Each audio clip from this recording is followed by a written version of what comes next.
So if we try to follow the Taylor series expansion or the Maclaurin series expansion for this on its own, it's crazy because of the chain rule.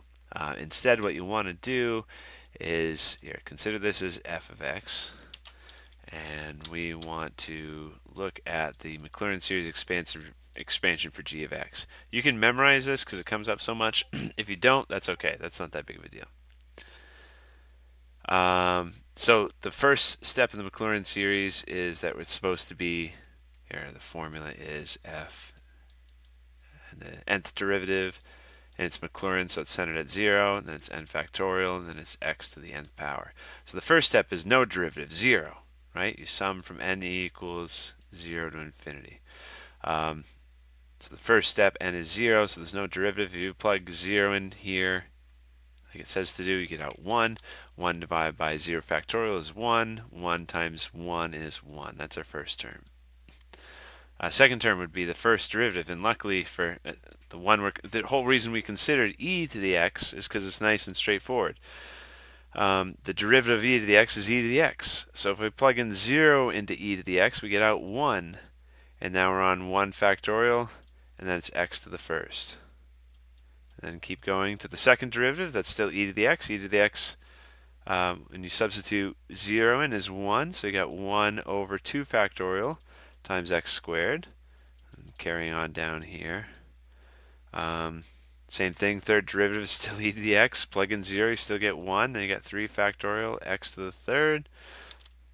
And that's 4 terms, so we can stop there. So that's 1 plus x squared over 2 plus x to the third over 6. The whole reason we consider this is because now we can easily create this function. Just substitute 5x to the 6 everywhere where you see x.